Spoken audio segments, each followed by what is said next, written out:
Welcome to Arts Express. This is Prairie Miller, and on the show, PTSD is political, not just medical. Detroit expatriate living in the Middle East, Middle Nations Shahid Bolsen, on quote, "The man in New Orleans was a veteran of your military. You trained him, you created him. Your military indoctrinated him. Turns out the same is true of the Tesla bomber, another American soldier."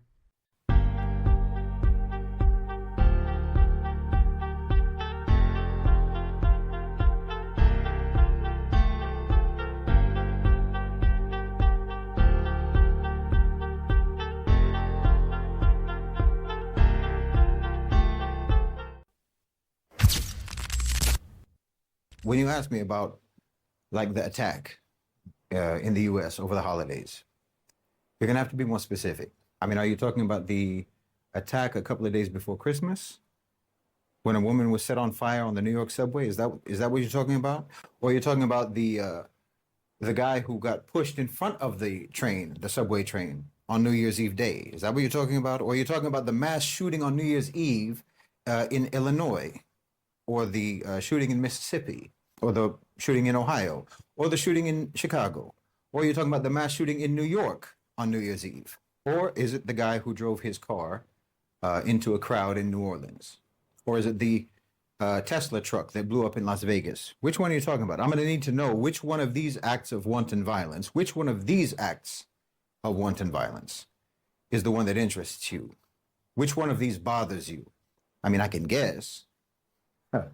But for anyone who genuinely condemns violence, who genuinely detests, and who genuinely does condemn indiscriminate violence against innocent people, well, then you're going to have to explain to me the selectivity of your horror. Because you don't look like a people, actually, that's horrified by violence, frankly. I mean, that woman who was set on fire on the subway, your people were just filming it. The man who set her on fire, in fact, was just sitting on a bench watching her burn to death. People just walking past, security people just walking past. It was the same nonchalance with which you have shrugged off the tens of thousands of innocent children, women, and men murdered on an industrial scale in Gaza. It's the same nonchalance, the same blasé attitude. So yes, it's a bit confusing. How exactly you choose which acts of depraved violence you decide are actually bad and are actually alarming? Of course, we all know that you have said that the man who rammed his car into a crowd of people on Bourbon Street in New Orleans, you've all said, you've claimed that he pledged allegiance to ISIS. We haven't seen any evidence of that yet, as far as I know. We haven't seen any evidence of that except for an ISIS flag that was mounted upside down. And we've seen pictures where the flag is there and the flag isn't there, pictures of his truck. You said that there's videos of him on social media talking about joining ISIS, talking about believing in ISIS and what have you, but no one has seen those videos. What we know is that he was born and bred in America, just like almost everyone else who commits violent crimes in your country. Just like the gunmen in the 500 mass shootings in America last year, the 40 school shootings in America last year. We know that he was a veteran of your military. You trained him, you created him, your society indoctrinated him, and then your military indoctrinated him. Turns out the same is true with the Tesla bomber. That was also your guy. Another American soldier, an active duty Green Beret, no less. I saw some U.S. Senator, Randy Fine, tweeting something about how we have to do something about these violent Muslims, how Islam is this fundamentally broken and dangerous culture and we need to do something about it. That's Senator Randy Fine. He's from Florida. Okay. You had nearly 1,200 murders in Florida, Randy Fine, in 2024. That's over 7 per 100,000 people. Let's compare that to a somewhat comparable Muslim country, say Tunisia. Well, the homicide rate in Tunisia is 2 per 100,000. So Florida is nearly 4 times more violent than Tunisia. Homicide rates in the UAE, homicide rates in Saudi Arabia are similar to this. Florida has a higher homicide rate than Afghanistan. It has a higher homicide rate than Syria. Imagine that. You're safer in Syria than you are in Florida. In fact, the only Muslim countries that have a higher rate of homicide than Florida are Muslim countries where Muslims are being killed by Americans or their proxies. And yes, their proxies include groups like ISIS. So when you say that your American veteran joined ISIS, well, we in the Muslim world just regard that as more or less being the same as when a U.S. veteran leaves the army and goes to join a private military contractor. ISIS is nothing but America's Wagner. Everybody knows that around the world. That's why you sent your Ukrainians to go work with them in the Sahel. That's why they're guarding Syria's oil facilities for you. ISIS works for you. We know that. I mean, I'm sorry, but after the last 24 years, we've all reached the point of regarding the official, at face value explanation for terrorist attacks as simply being a possible, if usually implausible version of what happened. So, okay, you say a U.S. Army veteran somehow became radicalized and he was somehow inspired by ISIS to drive his truck into a crowd of people on Bourbon Street in New Orleans on New Year's Eve and then open fire on the police. Okay, maybe it happened like that. We don't know. But you all created this skepticism by your nonstop lying and manipulation and by never actually ever demonstrating to the people that you are above sacrificing them, sacrificing your own citizens for political and economic gain, for political agendas. And because, as I've said, as I've been talking about, you have never, ever demonstrated that you care even slightly about the lives and the safety of your own citizens, not even a little bit. Your cities are more dangerous than war zones in the rest of the world, and that's a fact. It's abnormal. It's unnatural. The extent of the psychopathy of your government, of your authorities, of your whole society. And, you know, I'm not saying that the New Orleans attacker might not have been radicalized. He might not have genuinely pledged allegiance to ISIS. I don't know. It's not unbelievable. It could have happened. But I mean, who radicalized the rest of you then? Everybody in the world knows who the problem is. Everyone in the world knows who's the most violent society on earth. Everyone knows the most violent culture on earth. Everyone knows who are the most vicious terrorists on earth. And it most certainly isn't the 2 billion Muslims of the world who collectively have the lowest rate of violent crime in the world and who are collectively the most victimized by Western violence. And I'm very sorry to tell you, but an American driving a car into a crowd of Americans in America doesn't change that reality. And like I said, no one outside of your society, outside of your strange culture, no one understands how or why you apply different definitions, different characterizations for your acts of brutality. Like, remember the guy who blew up his van in Nashville in 2020? You remember that? Somehow you just swept that under the rug, like it was nothing. You said that it wasn't terrorism. The man blew up his van outside of the AT&T building, shut down the internet in Nashville, and you said that he chose his time and place for maximum impact. That's what you said. That's what the FBI said. But then you also said it was just a suicide, not terrorism. Okay, why? You have an elite, highly trained American soldier blow up his truck in Las Vegas in front of a hotel that's owned by the incoming president of the United States. But this is not terrorism. But you bomb hospitals, you bomb schools, you bomb ambulances, you even bomb United Nations staff. And not only is that not terrorism, but in fact, you say that the victims of your bombs are terrorists. See, this kind of nonsensical, cynical approach to violence is absolutely sadistic to the cognition of your own people. You never mean it at all when you pretend to be horrified or you pretend to be outraged by violence, no matter who commits it. You don't care. I don't think that you cared about any victim of violence in 2024 in your country, except for that United Healthcare CEO. That's maybe the only homicide victim that you actually cared about. Your music is violent. Your movies are violent. Your TV shows are violent. Your games are violent. Your children's stories are violent. And your policies are violent, and your society is violent, and you don't take any of that seriously. Well, that means that you live in a society, you live in a culture that does not value life, that doesn't value your life. And you have authorities, and you have officials, leaders, and politicians, and so forth. You have a government that does not care about you at all. They don't care about your life. They don't care about your life any more than they care about the people overseas who they bomb and kill every day. Your life is only valuable to them. Or rather, your death is only valuable to them as a vehicle for justifying repression on the pretext of security or some other political agenda. So, for instance, 500 mass shootings in 2024, rampant violent crime. None of that, according to your government, constitutes a threat to your safety. None of that extreme violence is alarming in any way. None of it needs any sort of a response. I mean, aren't you tired? Aren't you tired of living in a society that holds you in such contempt? Look, they don't just insult your intelligence, they literally don't value your life. Your government, your elites have turned your society into a death cult, and they're cannibalizing you. Even your children aren't safe. There's no one more dangerous than these people. No one poses a greater threat to you and to everyone else than those people, than your elites, your authorities, your officials, your politicians. They'll tell you that the Muslims are the danger. Muslims are the danger. When Muslims have a fraction of your society's level of violence in our societies. Well, it looks to me like they really think that what's dangerous is actually peace itself. It looks like the thing that they fear the most is real security, real stability, real harmony, real safety, the kind of security and stability and harmony and safety that we have in the Muslim world. Or anyway, the safety that we have in the Muslim world until you invade, until you come over and you attack and you occupy our countries. We're perfectly fine and safe until you show up. Maybe that's what you mean, actually, by spreading your values, spreading your way of life. What you actually mean is to turn our countries into the dystopian war zones that your society is.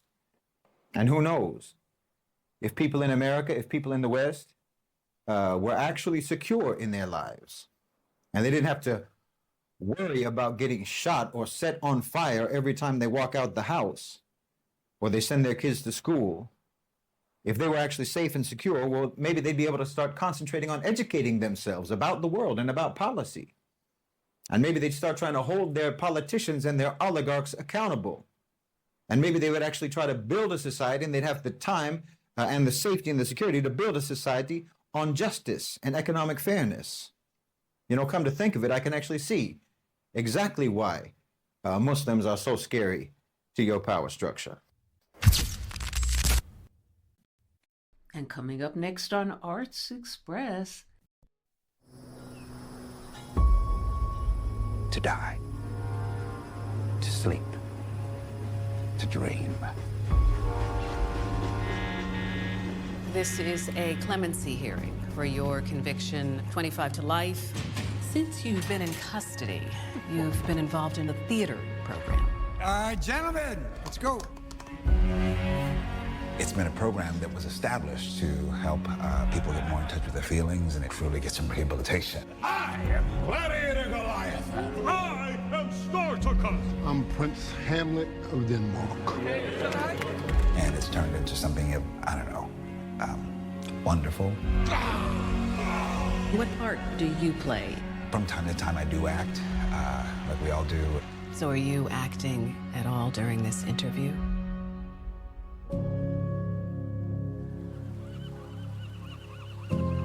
We here to become human again and enjoy the things that is not in our reality. I think you guys are becoming real with each other, and vulnerable. Listen, I already know what you're doing, know who you are, what you about, bro. What? You don't get to tell me what I need in prison. You don't get to do that. And don't bring me in those dark corners no more. The world expects brothers like you and I to walk in with our heads held down. Nah, what you gotta walk in like a king. Everything is yours. I'm divine now. Yeah. This is my theater. Now give him some love, give him some love. Go to your most perfect spot. Do you hear anything? Are you with somebody? Are you outside? Hold that feeling.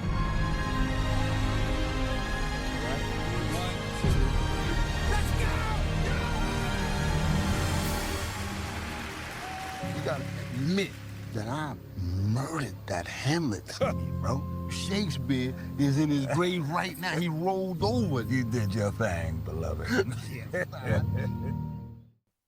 And those were scenes from Sing Sing, one of the year's most award-winning films about a man imprisoned there for a crime he didn't commit. And starring along with Coleman Domingo is our guest today on the show, Jon-Adrian JJ Velazquez, whose life and fate as wrongly incarcerated for nearly 24 years is the real-life story on which this film is based. JJ, in fact, has made that journey from prisoner to performer in a staged Shakespearean production there at Sing Sing with other incarcerated men turned actors as well. But today we'll be taking a look at another production, the Sing Sing Chronicles, and JJ, along with guest, Dateline NBC investigative journalist Dan Slepian, who fought alongside JJ for his eventual exoneration and release, and a discussion about Biden's connection to the draconian 1994 crime bill's mass incarceration, and Dan on what's going down with MSNBC's post-election shakeup. First, a little from the Sing Sing Chronicles, then JJ Velazquez and Dan Slepian. I spent half my life in prison, and that's time we can't get back. I was embedded with Bronx homicide detectives. There were dozens of police reports that were withheld. And I see one that is a bombshell. Go out there and find the facts in my case. You'll find that I'm innocent. There's no way he can't be in New York and Florida at the same time. I felt a responsibility to get to the truth. When I did my investigation, the only evidence was one woman's eyewitness testimony. It is impossible to have seen what she said she saw. I've been sitting in here wondering whether this mistake will be corrected. It happens over and over. What's it gonna take? Once an innocent person is convicted, it's nearly impossible to get justice. At that moment, I knew that I was never gonna go back home. I cry because it's an injustice. Enough is enough! Free the innocent! Free the innocent! Hello. Thank you for having me. Thank you. Thank you so much, both of you, Dan Slepian and JJ Velazquez, for joining us on the show. Could you say how each of your experiences with the legal system, Dan as investigator and JJ as wrongfully incarcerated for nearly 24 years, changed how each of you felt about that system after your experiences? It is an irrational, inhumane system that too often really doesn't care about facts. You know, as a journalist, I've encountered many, many stories, but what JJ's story represents and the other men that he introduced me to is really more than stories. It's a call to action. You know, this is more than a fight for freedom. It's the possibility of redemption, the power of truth more than anything. And it was a very, very deep experience for me. And that's why JJ changed everything that I thought I believed to be true. And JJ? Yeah, sure. For me, I'll just give you a couple of quick sound bites of my life and let the audience put it together, right? We're talking about an individual, and I'm talking about myself, but we're talking about an individual who was the father of two young children, torn from the household, basically kidnapped by this country, right? When you look at the background, I was raised by a mother who was an 1199 union organizer, and I was raised by a father who was an Amtrak police officer, right? And so I grew up believing in the system. I grew up believing in the American dream. But I also grew up in communities where I saw, police officers harass people just because of how they looked or what color their skin was or the type of clothing that they wore, and so I've seen both of them, but to think that there was, I grew up thinking that for the most part, the system works. For the most part, law enforcement is to be trusted.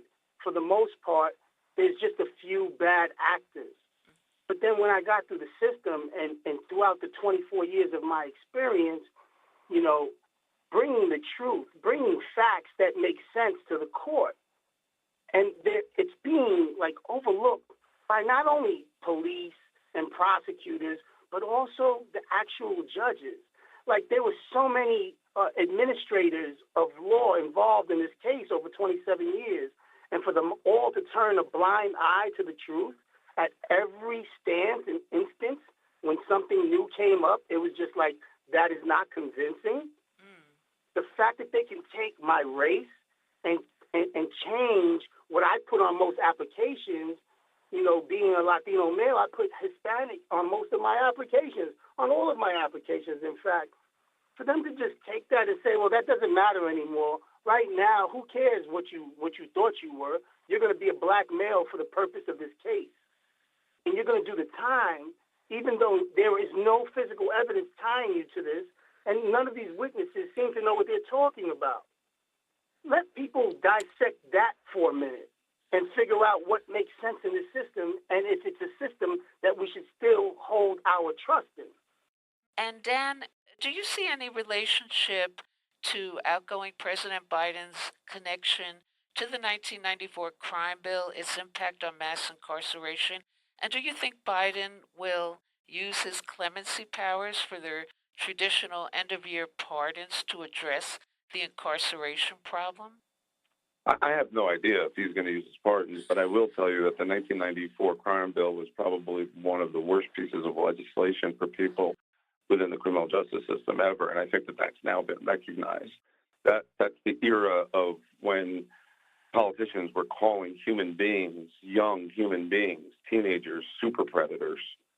So that kind of language really, really hurt, because what it did is it created a narrative that that there's a portion of society that we need to be scared of or scared for. But in the end, what President Biden, literally, JJ was in the West Wing of the White House a couple of years ago with President Biden, who publicly apologized to him. But what a lot of people don't understand is that JJ was convicted of a state crime, not a federal crime. So there's really nothing that Biden could do anyway. And I wanted to ask you, Dan, anything to share about what's going on with the mass shakeup and affecting you at all at MSNBC? Oh, it's not. I don't even know what's going to happen yet. So far, I think they're still figuring it all out. Hasn't affected me yet. I don't know if it will. It's really in the early stages. They say it's going to take a year, but I really have no information about it. And any word from each of you, Dan Slepian and JJ Velazquez, about your experiences and your hopes for the future? I'll go first, and JJ can end, as he always does, on a beautiful note, because JJ's JJ.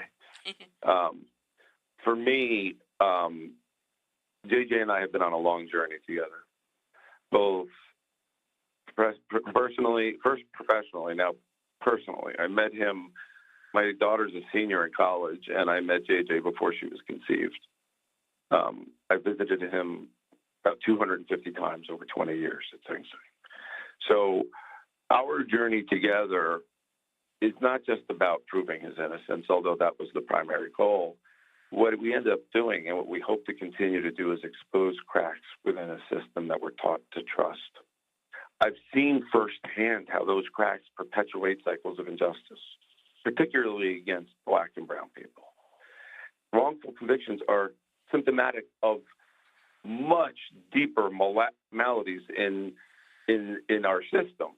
You know, bad junk forensic science, unreliable witness test identification, and basically, more than anything, a culture that prioritizes finality over accuracy, over truth. So, like JJ's case, like every other wrongful conviction, not only unveils just an error, but it's a pattern of institutional negligence. And it begs, and I think people will see this for themselves if they watch this on MSNBC, the Sing Sing Chronicles. It begs for scrutiny and reform. We need to do all of this together. It takes all of us. This is not just a documentary or a story. It's a call to action. And JJ? I would hope that this film, the Sing Sing Files, and everything that's coming out surrounding these issues of a disconnected humanity that we're facing right now would wake society up to a point where people would realize that if we want to change our future, we have to be a part of the solution. And that causes us to be active in this movement that's being created to try to realize our human dignity once again. And so as long as wrongful convictions exist, and as long as we continue to look at people as less than human, you know, we're really not going to get to a place where we can start realizing what it's like to live in a place where harmony can heal the soul more than the hatred that is depriving us of that beauty. Okay, well, thank you so much, both of you, Dan Slepian and JJ Velazquez, for joining us on the show. Bye. Thank you for having me. Thank you. Bye-bye. And on a dubious note, the racist super predator comment just cited was coined back then by Hillary Clinton, who this past week was awarded the highest civilian Medal of Freedom by Biden. And coming up next on the show. Hi, this is Jack Shalom, and now a great anti-war story by Ambrose Bierce, The Mockingbird. The time, a pleasant Sunday afternoon in the early autumn of 1861.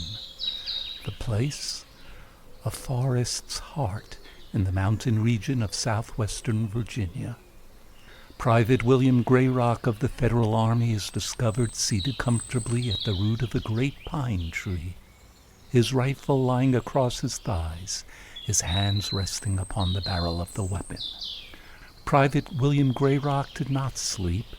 To have done so would have imperiled the interests of the United States, for he was a long way outside the lines and subject to capture or death at the hands of the enemy. Moreover, he was in a frame of mind unfavorable to repose. The cause of his perturbation of spirit was this. For 2 hours after he had been left at his lonely post that Saturday night, he stood stock still, leaning against the trunk of a large tree, staring into the darkness in his front and trying to recognize known objects. But all was now different. He saw nothing in detail, but only groups of things whose shapes were now unfamiliar. They seemed not to have been there before. And that is how it occurred that Private Grayrock lost his bearings and seriously impaired his usefulness as a sentinel. Lost at his post, unable to say in which direction to look for an enemy's approach, Private Grayrock was profoundly disquieted. Nor was he given time to recover his tranquility, for almost at the moment that he realized his awkward predicament, he heard a stir of leaves and a snap of fallen twigs, and turning with a stilled heart in the direction whence it came, saw in the gloom the indistinct outlines of a human figure. "Halt!" shouted Private Grayrock, backing up the command with the sharp metallic snap of his cocking rifle. "Who goes there?" There was no answer. At least there was an instant's hesitation, and the answer, if it came, was lost in the report of Grayrock's rifle. In the silence of the night and the forest, the sound was deafening. Grayrock's shot had started the whole encroaching host into visible existence. Having fired, all retreated breathless to the reserves. All but Grayrock, who did not know in what direction to retreat. When, no enemy appearing, the roused camp had undressed and got itself into bed again, Grayrock was later discovered bravely holding his ground, and was complimented by the officer of the guard. In the meantime, however, Grayrock had made a close but unavailing search for the mortal part of the intruder at whom he had fired, and whom he had a marksman's intuitive sense of having hit. Private Grayrock was far from satisfied with the night's adventure, and when the next day he made some fair enough pretext to apply for a pass to go outside the lines, the general commanding promptly granted it, in recognition of his bravery the night before. Grey Rock, telling the sentinel then on duty there that he had lost something, which was true enough, he renewed the search for the person whom he supposed himself to have shot. He was no more successful by daylight than he had been in the darkness, and after covering a wide area and boldly penetrating a long distance into the Confederacy, he gave up the search, somewhat fatigued, seated himself at the root of the great pine tree. "I find myself disappointed," he said to himself, "disappointed in failing to discover a fellow man dead by my hand. Do I then really wish that I had taken life in the performance of a duty as well performed without? What more could I wish? If any danger threatened, my shot averted it. That is what I was there to do. No, I am glad indeed if no human life was needlessly extinguished by me. But I'm in a false position. I've suffered myself to be complimented by my officers and envied by my comrades. The camp is ringing with praise of my courage. That is not just. I know myself courageous, but this praise is for acts which I did not perform. It is believed that I remained at my post bravely without firing, where it was I who began the fusillade, and I did not retreat in the general alarm because I was bewildered. What then shall I do? Explain that I saw an enemy and fired? Shall I tell a truth which, discrediting my courage, will have the effect of a lie? I wish to God I could find my man. And so wishing, Private Grey Rock, overcome at last by the languor of the afternoon, and lulled by the stilly sounds of insects droning, so far forgot the interests of the United States as to fall asleep and expose himself to capture. And sleeping, he dreamed. He thought himself a boy, living in a far fair land by the border of a great river, upon which the tall steamboats moved grandly up and down. With him always at his side as he watched them was one to whom he gave his heart and soul in love, a twin brother. Together they strolled along the banks of the stream, together explored the fields lying farther away from it. Hand in hand and heart in heart, they two, the only children of a widowed mother, walked in paths of lights through valleys of peace. And through all the golden days floated one unceasing sound, the rich, thrilling melody of a mockingbird in a cage by the cottage door. The joyous bird was always in song. Its infinitely various notes seemed to flow from its throat, effortless, in bubbles and rills at each heartbeat, like the waters of a pulsing spring. But there came a time when the days of the dream grew dark with sorrow and a rain of tears. The good mother was dead, the meadowside home by the great river was broken up, and the brothers were parted between two of their kinsmen. William, the soldier and dreamer, went to live in a populous city in the realm of conjecture, and John, crossing the river into the enchanted land, was taken to a distant region whose people in their lives and ways were said to be strange and wicked. To John, in the distribution of the dead mother's estate, had fallen all that they deemed of value, the mockingbird. The boys could be divided, but the bird could not, so it was carried away into the strange country, and the world of William knew it no more forever. Yet still, through the aftertime of his loneliness, its song filled all the dream and seemed always sounding in his ear and in his heart. The kinsmen who had adopted the boys were enemies, holding no communication. For a time, letters full of boyish bravado and boastful narratives passed between them. But these gradually became less frequent, and with William's removal to another and greater city, ceased altogether. But ever through it all ran the song of the mockingbird.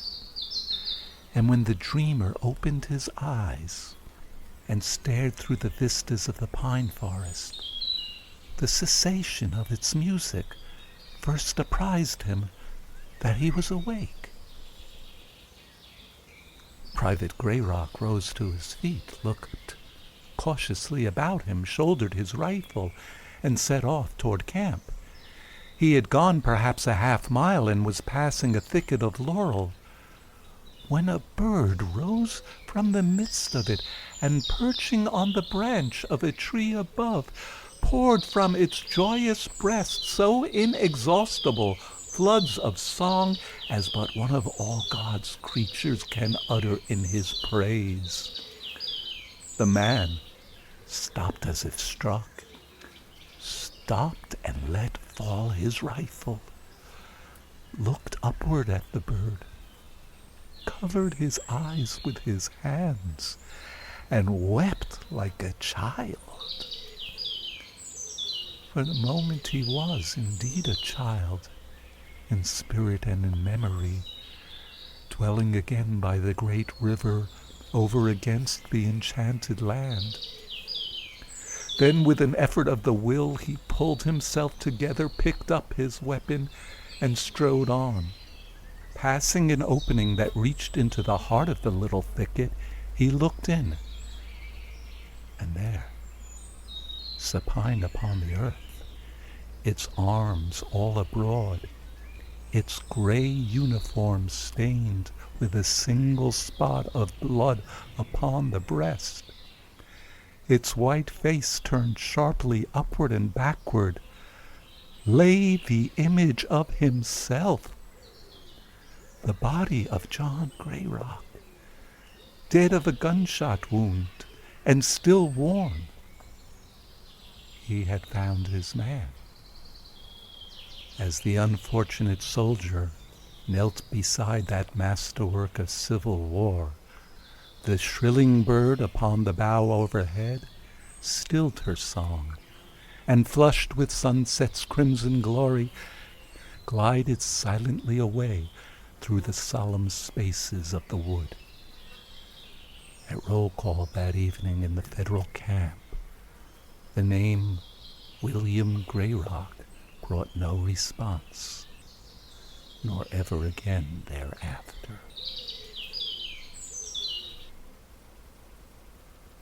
You've been listening to The Mockingbird by Ambrose Bierce. This is Jack Shalom for Arts Express with host Prairie Miller. And now on Arts Express.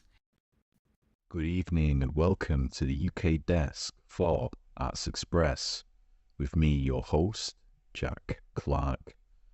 Tonight we're diving into the mind and, oddly enough, the carpet of Dr. Matthew Alford, Great Britain's self-proclaimed #1 D-list anti-celebrity, noted scholar of war, conspiracy and propaganda, and a man who recently made good on a peculiar New Year's bet involving his stairs, a vacuum cleaner, and thankfully, no global nuclear annihilation. If you tuned in back in July 2024, you'll probably remember our riveting and occasionally side-splitting discussion about the terrifying possibilities of a Third World War. Dr. Alford has since spent the better part of last year chronicling 2024 as what he calls, with the poetic flair only he could muster, our worst year ever. But he also managed to spice up global doom with some domestic drama, betting that humanity would blow itself to smithereens before he'd bother hoovering his stairs. Fast forward to January of 2025, and well, the lead-lined stairs survived. And so did we. I decided, for you gracious listeners, there was no better time to catch up with Matthew than during his long-awaited staircase redemption arc. With vacuum in hand and presumably a look begrudging humility on his face, he reflects on what 2025 might have in store for us Spoiler, it's a cleaner staircase, if nothing else.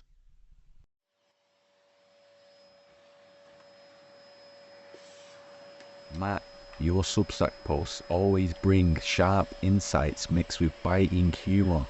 Reflecting on this past year of geopolitical crisis, what do you think were the key moments where things could have taken a drastically darker turn?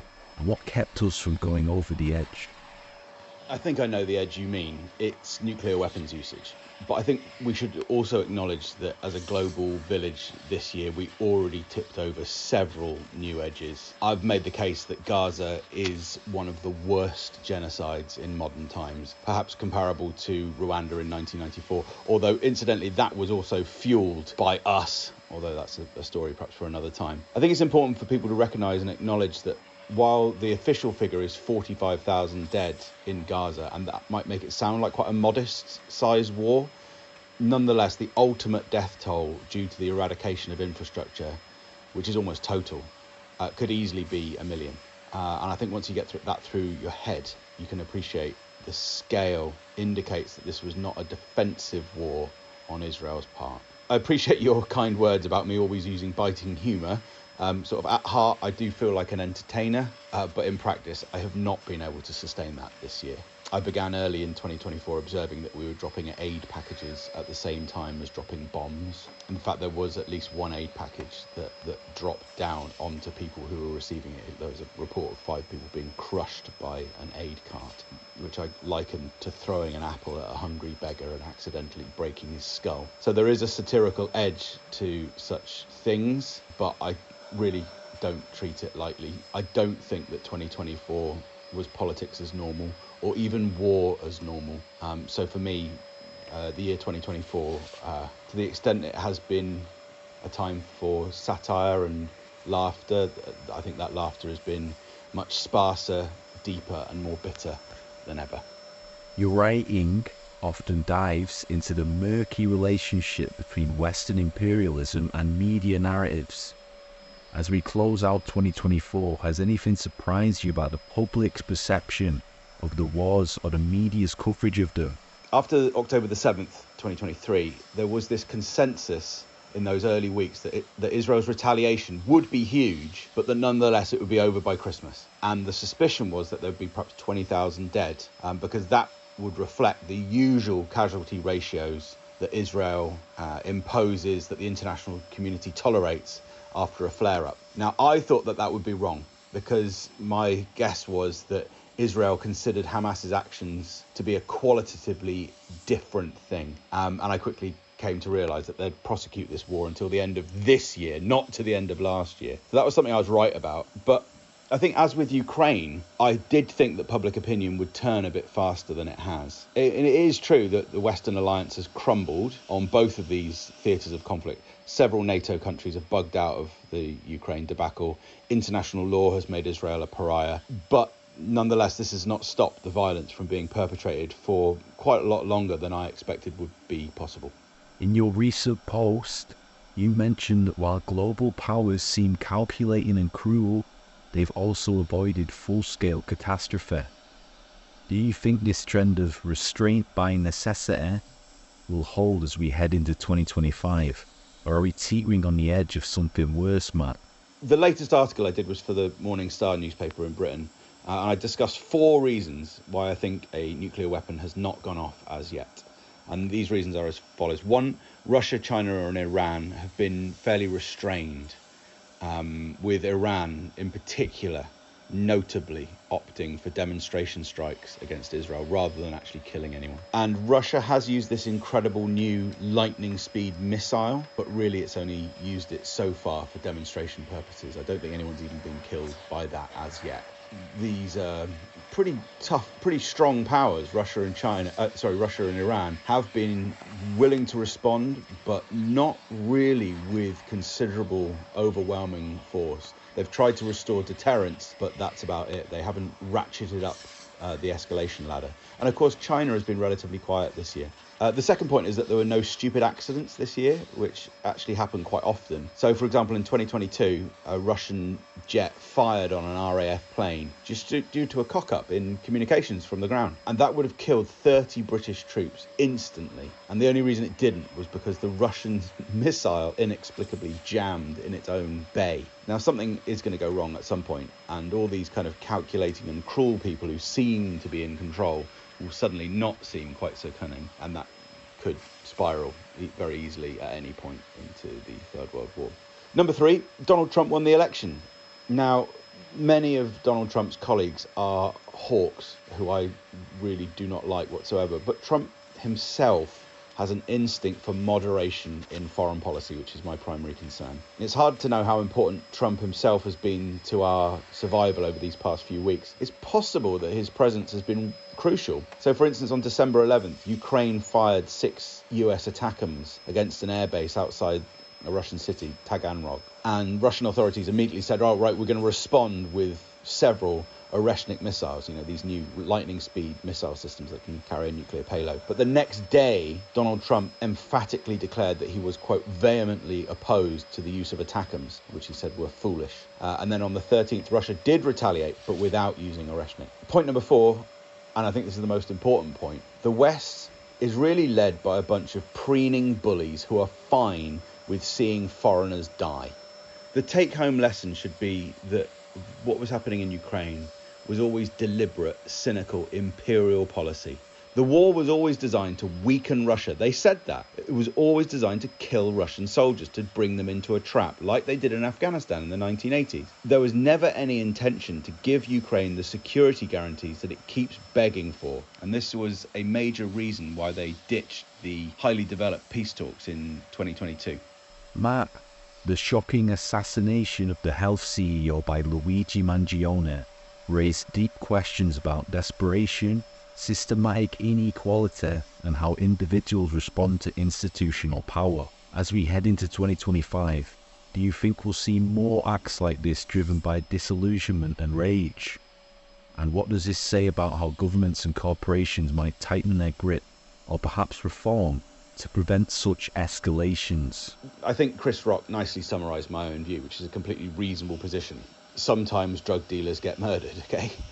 Now, I'm certainly not a fan of murder, though, and that includes the murder of CEO Brian Thompson. Mangione has done nothing to fix systemic inequalities, just as the schizophrenic Valerie Solanas did nothing for women's rights when she attempted to murder Andy Warhol after penning the Scum Manifesto. I guess we'll see in this upcoming trial, but I doubt that Mangione was driven by what you identify in your question as desperation, inequality, or disillusionment. And I suspect that he was an Ivy League who saw an opportunity for attention. And by the way, should we celebrate every murder of anyone who is part of a system of death? So should we celebrate the murder of every banker, every soldier, every politician, every trust fund kid who shoots strangers in the back? I don't agree with the death penalty, and I thought that the left felt the same. Well, what a shock. So many of them endorse it. Your writings have explored the cynicism of political elites, but looking forward, are there any glimmers of hope or movements, individuals or ideas that could potentially change the trajectory we're on? I think there are a bunch of movements that weren't around a couple of generations ago, and all have the potential very quickly to have a sudden, huge impact, positive impact, just in the same way that Me Too did. The international campaign to abolish nuclear weapons, for example, has most countries on board. Most of them have signed it. That could easily spread. International law has kicked in over Israel, and many felt that there was going to be, and there kind of was, a BLM moment for Palestine this year. Extinction Rebellion remains huge, active and innovative. There are good trends on things like child poverty, the growth of renewables, now over 30% of global electric generation, good health indicators. So I think there's a lot to be positive about in the 21st century, which is another reason why I focus so much on the handful of things that could drag us so rapidly and so unnecessarily into various circles of hell. What are the most pressing issues you think the public should be paying attention to in 2025, and how do you plan to address them in your future work? I'm very ADHD, so I probably won't change my focus, if that's the right diagnosis of ADHD. I'm always about the world war. You've got a knack for cutting through the spin, Matt. What narratives or media trends do you predict will dominate in 2025? That's very sweet of you to say, but I'm not much of an oracle. I'm not much. I can't get out my rune stones very well. I mean, I think clearly the Mangione trial will be the new Johnny Depp Amber Heard trial of the year, because it similarly touches so many nerve centres across society and across the political spectrum. Now, let's get to the real heart of the matter, Matt. Those stairs. You swore you wouldn't clean them unless we nuked ourselves into oblivion. But since you've lost that bet, how does it feel to finally break out the vacuum?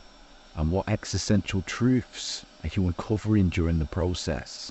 I used to have this fluffball cat, Blackie, and he died about a year ago.